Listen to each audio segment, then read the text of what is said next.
You're listening to Civic Media. You can tune into any of our live shows on any radio station across the state with the Civic Media app. Find us in your phone's app store and listen anytime, anywhere. Broadcasting live from the Civic Media Studios in Green Bay, this is Nite Lite with Pete Schwaba, your inside source on everything entertainment from Wisconsin to Hollywood.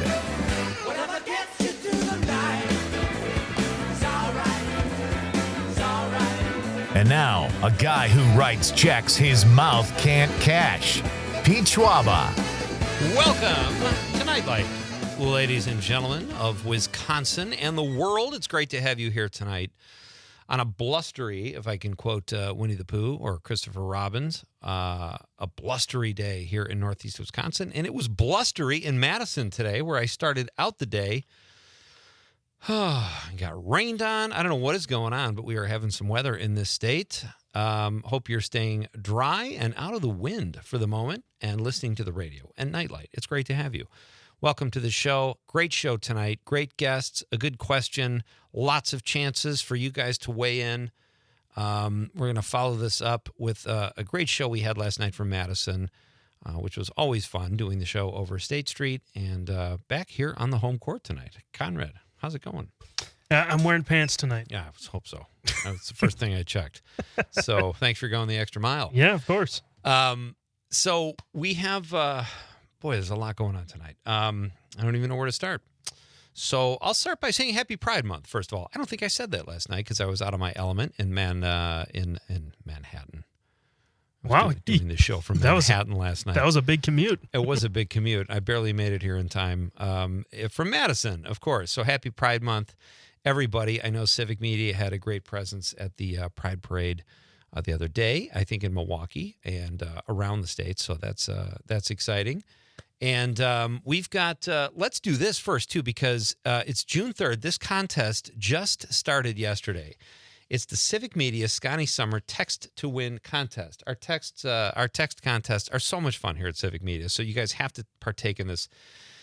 They keep getting more and more popular, and there's a lot of winners. That's the cool thing. Like, here's what all you need. All you need is the Civic Media app. Then you listen at 7 a.m., 11 a.m., 2 p.m., and 4 p.m. Get the keyword and text it in on the text line, or not on the text. I'm sorry, the text line is not the app. That's a different thing, Conrad. Yeah. Yeah. All right, I just figured that out a year and a half in. And then just text in via the app what the keyword is, and you are entered to win an hourly prize and a grand prize. And our hourly prizes include $100 cash and a pair of Milwaukee Brewers club level seats, and that's every hour. And once you enter for the hour, you are enrolled in the grand prize drawing as well. When is the grand prize drawing? That's like at the end of the contest, right? Yes. And yep. Everybody who plays hourly has a chance to win the grand prize. And there are two really cool grand prizes. A trip to Door County, right down the road here. I would probably opt for that. I'm a huge Door County fan. But Baraboo, Wisconsin, very, very beautiful part of the state as well. So the grand prizes are Wisconsin summer vacations in Door County and in Baraboo, Wisconsin, with gas money to get you there. That adds up. 4 daily chances to enter beginning yesterday, Monday, June 2nd, and it goes through June 13th. So make sure you play, folks. It's so much fun, and good luck. Hope you guys come away. I hope everybody wins. I know that's not possible, but we're all winners. So I was leaving today. I did some work at PBS Wisconsin today, and the last 2 times I went out in Madison, I got horribly sunburned. So today in Vilas Hall, which has no windows, and it's just like probably weighs as much as the earth. It's like this huge stone structure. I think they built it in the 60s to make it bomb-proof with all the protests. So I can't see. So I'm slathering on sunblock. And do you use sunblock?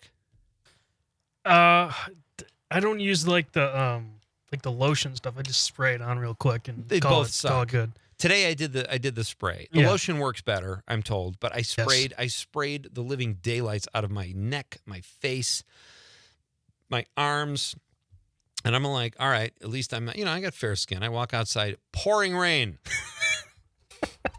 And now I'm walking around in this mess and I'm getting rained on. It's like a sunblock rain gross mixture all over. It's going down my shirt. And I know there are people with real problems in the world, folks, but this set me back. It's like, and all I thought about when I went outside was, this is so Schwaba. Yes. Remember your sunblock and then get rained on. It's so cobbler. So cobbler. Peachy C. And then this happened. Okay, this was interesting.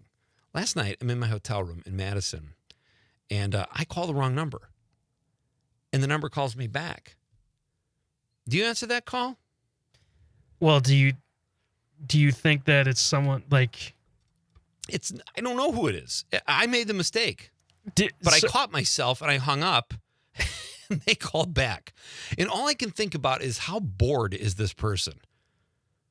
Like, if somebody called me on a number and I didn't recognize it and they didn't leave a message or hung up, I would not call them back unless I was just so bored with my life. Hey, who is this? Hey, what's going on? Why'd you call me?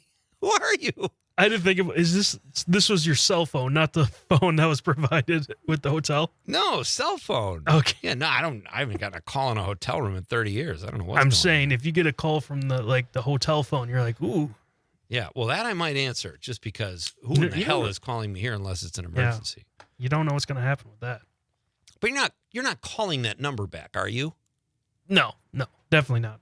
And if they don't, I don't even, 90% of the people that leave messages, I don't even call back, because it's like, Mr. Schwaba, your loan has been approved. I'm like, okay, for what? It's urgent. We hear back from you. I don't care. Stop calling me. I don't have a loan with you. But it's nice to be approved. So anyway, that was kind of weird. Hey, I think it's time, Connor, but we got to get to our question of the night. We got a good one. Let's talk about the question. Okay, question. Question. Pregunta. Question. Question. Hey, I have a question. Questions? This question. Domanda. Question. Questions. What is your favorite Wisconsin city, excluding the one you live in? And if the one you live in is not your favorite Wisconsin city, just tell us your favorite Wisconsin city. What is your favorite Wisconsin city, excluding the one you live in? You can't count that one. And our question tonight is inspired by this study they did in U.S. News and World Report. They ranked 250 of the top places to live in the country, and 9 Wisconsin cities made it. That's pretty good. That's like, what is that, like 10? I think we're above average, Wisconsin, with the livable cities. I'm not good enough. I tried to figure that out on the air, and I'm not good enough at math to go 9 cities out of 250. Well, let's say if there were 500 cities and we had 18, that would be 20%. That's about 4%. So Wisconsin has roughly 4% of the top 250 places to live in the country. And this came out late last week. Here's how each city in Wisconsin was ranked from highest placement to lowest. Eau Claire was ranked the highest at 49th. That surprise you?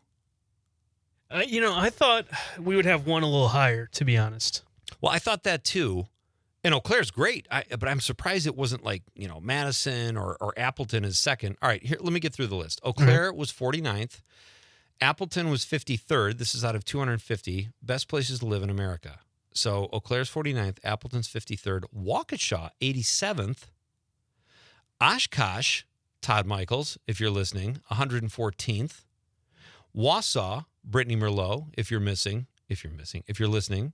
125th, Green Bay, Conrad, if you're listening, and you better be. Yeah, I was going to say, I should. 170th, Sheboygan, 185, Janesville, 186, and Kenosha, 214th. No Milwaukee, no Madison. There must have been a criteria for the size, right? I'm confused because a couple years ago, I think like 2 years ago, Green Bay was like number one place to live. Yeah. What happened though? But there was a criteria for that. So it's all criteria based. Yes. For more information on how we rank. And this must have been, Traverse City is 250th. That's weird. That's a gorgeous area. So what was number one? Oh, you're going to make me scroll. Sorry. That's all right. I don't have it here. It's like one of those websites where you have to keep clicking. So I don't know. Okay. And if I was a real journalist, I would have looked that up before I came on the air, but I didn't. All I will say is Skokie, Illinois, 230th. Our neighbors to the south, Grand Island, Nebraska, 229. Nashville. Oh, Nashville's a big city. 228. That surprised me. So there you go. So that's our question tonight, folks. Let us know. What is your favorite Wisconsin city, excluding the one you live in? Tell us, 855-752-4842, 855-75-CIVIC. You can text us on the app. Or if you're watching the radio on the stream on YouTube, Facebook, or X, you can message us there too. All kinds of ways to get a hold of us. Just please get a hold of us and be part of the show. My guests tonight include the wonderful Rob Thomas. He is a Madison-based film critic and the CityCast Madison editor. And I'm getting addicted to this CityCast publication. They put out so many cool things about the Madison area. I know we have a ton of listeners in Madison. So Rob is going to come on. He's going to talk about some cool new films he saw, and we're going to tell you about toxic traits in Madison. The whole staff did this podcast, and they listed their traits about Madison they don't like. So we'll talk about that with Rob. And then at 7:20, our pal Todd Michaels, who is the producer of the Mino and the Mayor show here on WGBW in the morning. Todd is also a paranormal investigator, and he is going to come on tonight to talk to us about lake monsters and vampires and a flight that disappeared if we have time to get to that. So lots of fun tonight on Nite Lite. Let us know your answer to the question. And we have a phone call, Conrad? Yes, Cindy from Appleton. Cindy from Appleton. How are you? Hey, Pete, how are you? I'm good. Doing great here, too. Thanks for the call. What's going on? Well, I don't know if Bayfield is a city or a village, but Bayfield's one of my faves. You know, I'm kind of ashamed. Pardon me. I'm kind of ashamed. I've never been to Bayfield, and all I hear is amazing stuff about the natural beauty in Bayfield and how gorgeous it is. So I have to get up there. So you've been there, obviously. Oh, yeah, many times. I love it up there. I haven't been up there for a while, but I used to, when I was a little younger, spend a lot of time up there. So okay. Yep. So how far of a drive is that, Cindy, from where you are in Appleton to Bayfield? Well, when I go up to Bayfield from Appleton, it takes me a good 5 hours. 5 hours? Wow. Yep. Okay. Yep. But worth the drive, obviously, right? Oh, God, yeah, definitely. Awesome. Cindy, thank you for the call. Have a great night. Yep. All right. You too, thanks. You're very welcome. All right, so that's good. We got what would you say, Con? I don't even know. You know, I think I know. I was gonna say some city in Door County, but I think I'll go back to a little bit of my roots, and I really like I would say the village of Dundee. I don't know if it's a village or whatever it's called, but it's close to Kewaskum, around that area, and it's right by Kettle Moraine. Okay. Oh, that's a beautiful area. And Long Lake is right there. Okay. Comfort food, you got the Hamburger House, and then you got the Tiki Bar Resort or something like that, beach resort, and that's on the Kettle Moraine Lake too. Gosh, what do you want, like the welcome wagon or something? That's a lot of info. That place is awesome. I always go back there in the summer and visit because I got friends back in Kewaskum. We go out to the beach resort, have a couple drinks, and then go to the Hamburger House and eat some comfort food. I'm gonna say city Madison, but I got to put Door County in there too, and I'll figure out my city. Maybe Egg Harbor. I'm gonna say Egg Harbor, Door County, Door County, or Madison. Those are my two faves. But let us know what your favorite. What is your favorite Wisconsin city, excluding the one you live in? This is Pete Schwaba and Nite Lite. We read your texts next, and I play a really cool clip on Nite Lite with Pete Schwaba on the Civic Media Radio Network.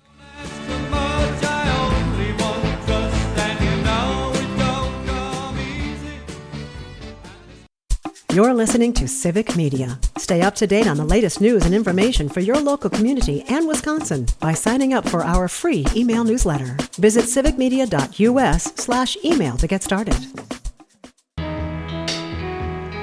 You're just too good to be true. Can't take my eyes off of you. You'd be like heaven to touch. Well, what is your favorite Wisconsin city, excluding the one you live in? Tonight's question is inspired by a list that came out from U.S. News and World Report that ranked 9 Wisconsin cities in the top 250 best places to live in the country, according to U.S. News and World Report. Here is how each city was ranked In Wisconsin, Eau Claire was 49th, Appleton 53rd, Waukesha 87th, Oshkosh 114, Wausau 125th, Green Bay 170. You're right, Green Bay. I mean, that was a separate report, but to go from number 1 to 170, what the hell happened here? The draft, I guess. I don't know. But I thought it came out okay. Sheboygan 185th, Janesville 186th, and Kenosha 214th. My favorite, I think I would say Madison, but I also like Egg Harbor. And I'm totally choosing that randomly in Door County because I like Sister Bay, Fish Creek. They're all great. Ephraim. Conrad said Dundee, Wisconsin. Yes, I did. I have not heard of. That's kind of cool. So let us know what you guys think on the. We posted the question today on social media. Mike Desatel on Facebook says Pine Lake, home of Rocktoberfest, which is I thought when I picked Pine Lake as the town name in Wisconsin for the movie, in my movie The Godfather of Green Bay, I thought it was a fictional town. I guess there actually is a Pine Lake, Wisconsin. So. But Mike says, home of Rocktoberfest. It certainly was in the movie. Sarah Jean says, recently I've been enjoying Wapaka. In the last year, there is a record store that opened back to vinyl, Wapaka. On my last trip there, I explored some of the other shops as well. Super cute area and only an hour-ish drive from me from Green Bay. Have you ever been to Wapaka? I think once. It wasn't memorable for me, though, I'd say. There's a lot of lakes. My wife's family had a cottage there. And I guess the water, she always describes like you could see the bottom of the lake in like 8 feet of water. It was very clean. That's awesome. So I've only been there a couple times, but beautiful area. Matt Harper, rock rap artist Matt Harper. We got to get Matt back on the show. Oh, yeah. Is it about time? It's How about long has time. it been? Okay. Matt says Milwaukee. Not a big surprise for a rock rap artist. Thank you, Matt. Daniel Wheeler says, the town of Lilly, small on a map, but big in my heart. My grandparents' cottage was there, surrounded by pine trees, perched on a hill above the copper-colored waters of the Wolf River. Daniel is stealing my heart right now, Conrad, with his whimsical writing style. He says, endless exploration for my brothers and I. Great text, Daniel. Thank you.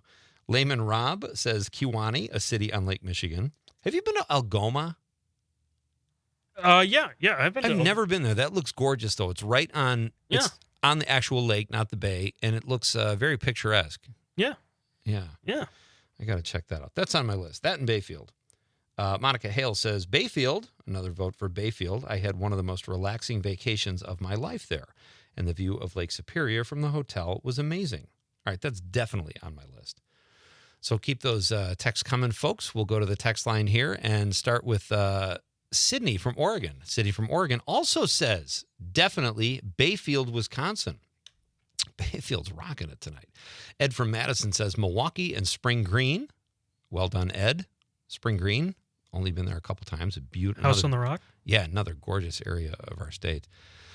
Rain from the 920 says Hewley. Where's that? I'm gonna have to go to the Google. Go to the Google for Dave's, too, on the Streamline. I don't know where that is. But that was interesting. I never even heard of that city that Dave mentioned, but we'll read that one soon, too. Al from Madison says Sister Bay. I'm with you, Al. Gorgeous Door County.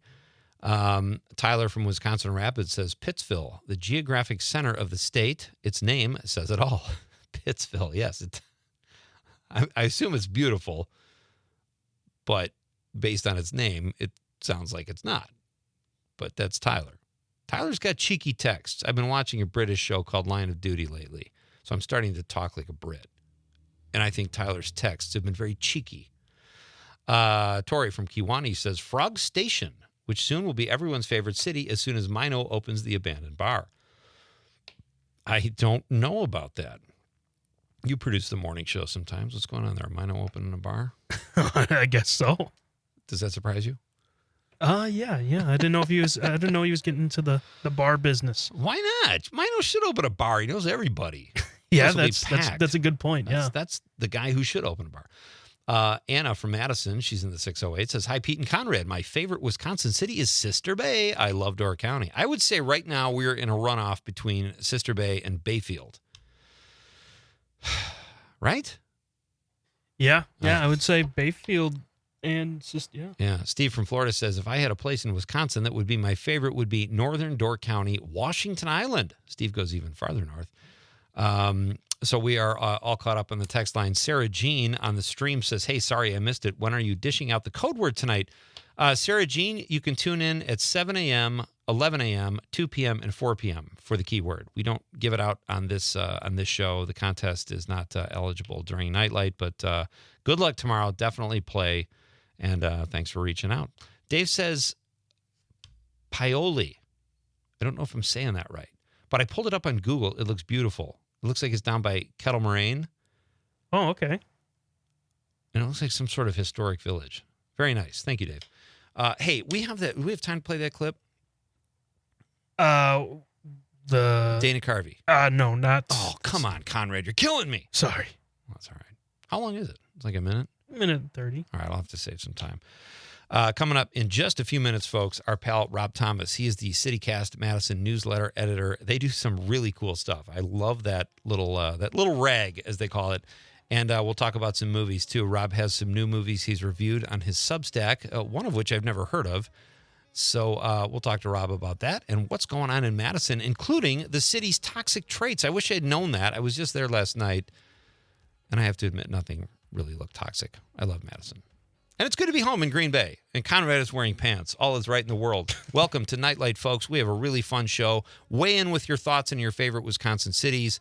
Text us your thoughts throughout the show. Always more fun when you guys are part of the show. We're coming right back. This is Pete Schwaba and Nite Lite on the Civic Media Radio Network. She took my arm.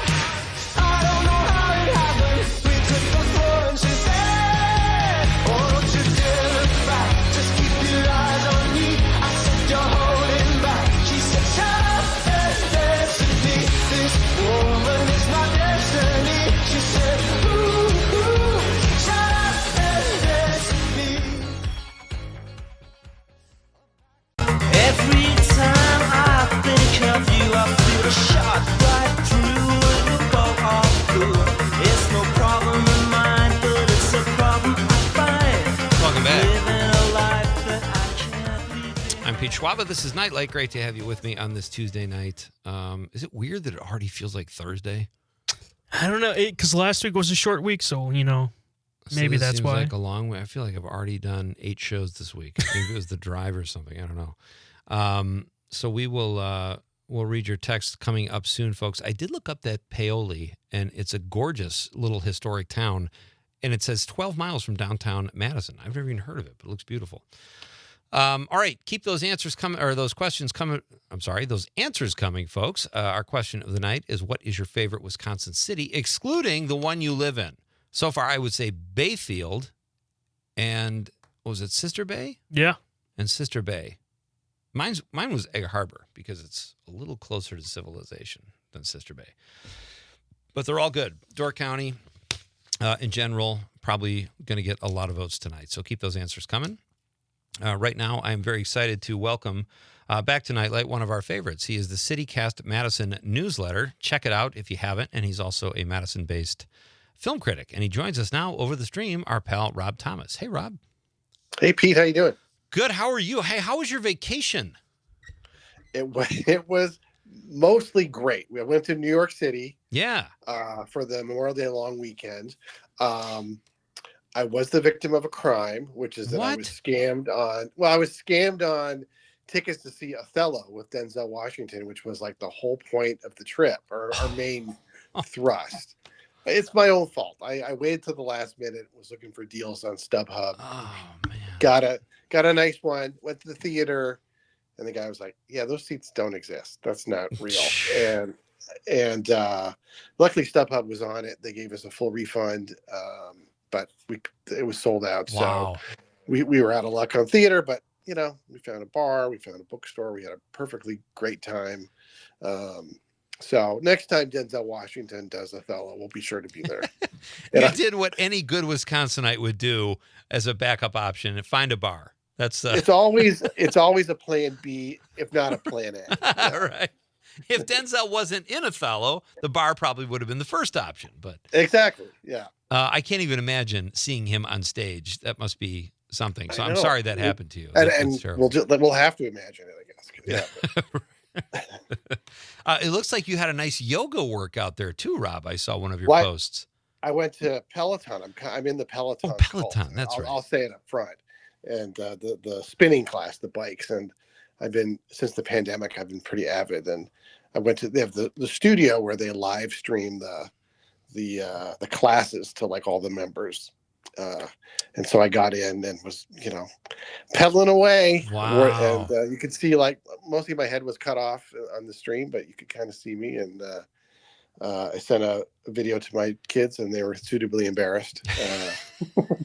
Mission accomplished. Which is really the whole point, right? Yeah, right. I have to ask you, as a guy who saw those commercials over and over, it's an exercise bike. What is it about Peloton? Is it because there's someone kind of steering the ship in a Peloton headquarter location? What is it that's so special about Peloton?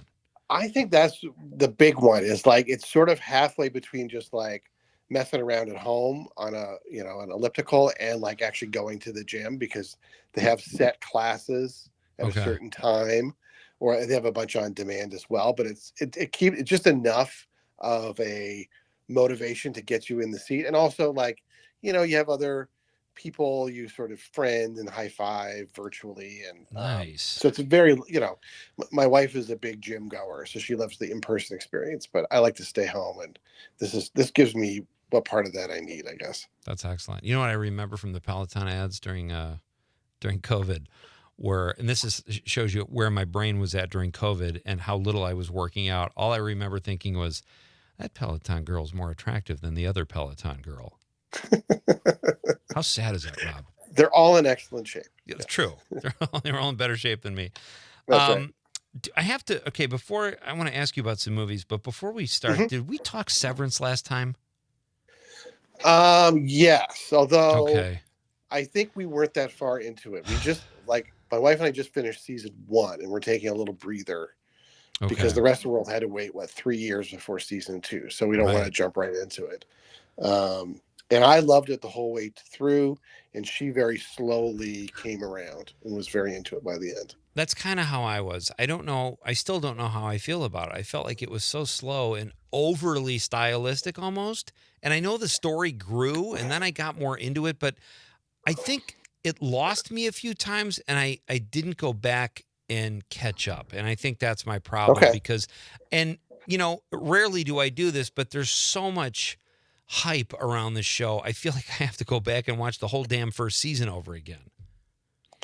Yeah, it's pretty dense, I guess. I haven't watched season 2 yet, so I don't know. But I can't imagine a 3-year cliffhanger like that after the end of the first season. But honestly, I just kind of enjoyed the vibe of like, I didn't need that much story. Like, I thought it was very funny, like sort of the satire of the workplace and the melon party and the middle management, all that stuff I thought was really interesting and funny, and the relationships between the characters. And I didn't need too much of the, I guess, the conspiracy part of it, of what's going on. Oh, interesting. So, okay. Yeah. Seems like a pretty good place to work. I don't know. And this is from a guy who likes his gig too. That's right. All right, so let's jump into some movies, Rob. You wrote about Jane Austen Wrecked My Life. This is interesting to me. I haven't seen it. I've read about it. You said you were calling it lit. I assume that means you liked it. I thought your review was really well written. Tell us about the film. Oh, thanks. Yeah, sure. I liked it well enough. It's a very kind of quirky, low, I won't say low energy, but just sort of take on the rom-com. It's a French and English. It's in French and English, and it's about this woman in Paris who works in a bookshop, famous bookshop, Shakespeare and Company, who's sort of a wallflower, writes in secret but never shows anybody. And her best friend sends it to this Jane Austen residency, like this, where writers go with this beautiful country house and write for 2 weeks. And so she goes and kind of gets out of her comfort zone, but there's like, it's just so quirky. Like, I think I wrote, like, my lead was like, not a lot of rom-coms have the heroine fantasizing about slow dancing with the naked man in a Chinese restaurant. Yeah, right. And I was like, that was just so odd that I was like, okay, that's not, Bridget Jones never did that. So it was like, there's a little low key. Low key is probably the word I would use, and it's a little more low key than maybe it should be. Okay. But it's interesting. Yeah, it's an indie, so it's in some theaters now. Probably be on streaming pretty soon. Okay. I thought this was really funny, Rob. You made a joke about one of the main characters pulling out her typewriter and writing in the movie, and that they never do this in No, movies about writing. Well, writing is not very exciting to watch, is it? no, it's not very cinematic. Yeah, Right. right. So it's a keeper though. Thumbs up. Yeah, it's pretty good. I think if you think like, oh, I might like that kind of movie, you'll like that kind of movie. Yeah. I think I would like that movie because of another line in your review that I really liked. You said it may be a little too muted for traditional rom-com fans, and a little light on Austen for Jane Austen fans. That's a great line. Right. Yeah. Oh, thanks. Sure. Thanks. Yeah. All right. So we'll put that in the category of to see. I did not read this review, but I saw that you wrote about The New Boy starring Kate Blanchett. Tell us about The New Boy. That's a very I think it's on streaming. I don't think it played in theaters even in Madison. Usually it's a new Kate Blanchett movie. You'd think it would play fairly big. Yeah. I didn't even hear but of it's it. like her. So she's Australian, which I keep forgetting. But it's like her first Australian movie in I think 20 years. I was looking at her IMDb. And it's she plays a nun in very rural Australia in looks like the 30s or 40s. And there was this kind of very shameful thing which happened in a lot of colonial cultures where they would basically kidnap kids and convert them to Christianity and sort of rub out the old culture. And they snap up this 9-year-old boy who just resists and apparently has some sort of supernatural abilities, I guess I would say, healing abilities.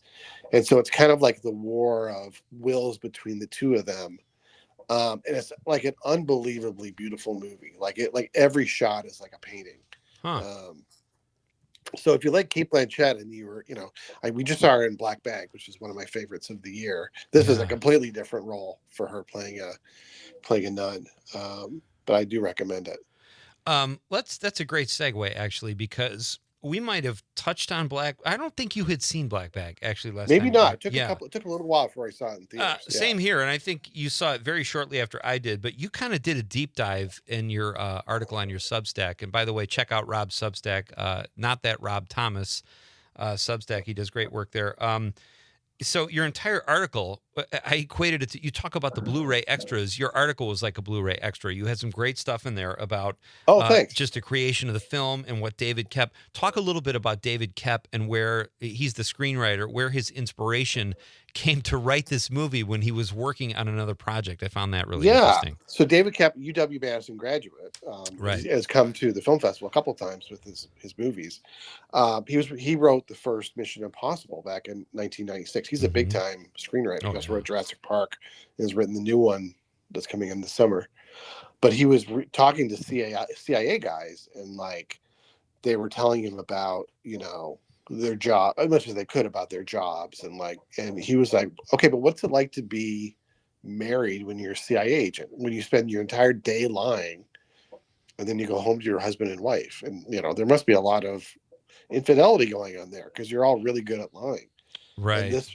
And so he's been working on this movie, the screenplay, for I guess ever since 20-30 years, and it's a British spy. I would say thriller, although there's very little action. It's all dialogue and sort of tension. And as Michael Fassbender is trying to figure out who in his team is a traitor, and his wife, who's played by Kate Blanchett, is one of the suspects. And I thought it was great. It might be that and Sinners, and this other movie I saw last night is a sneak preview called The Life of Chuck. I think those are all vying for my favorites of the year so far. Nice. Yeah. Yeah, you're right. And it wasn't a complaint. I was expecting a little more action in Black Bag. Sure. But there is a scene where a drone, it's really cool the way it's shot too. It bird dogs this van and blows it up. And it was like, whoa.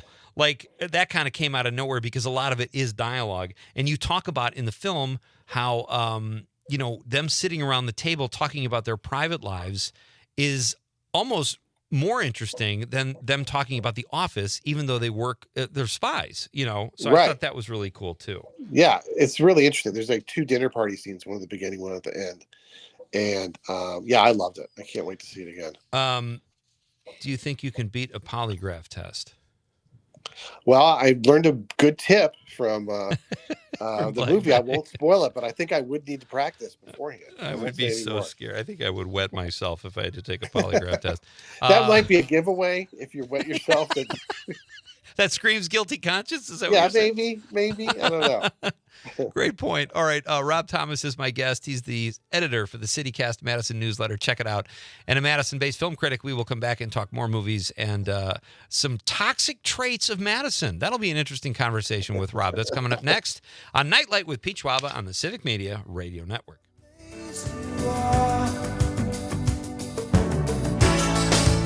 All my instincts, they return. The grand facade so soon will burn.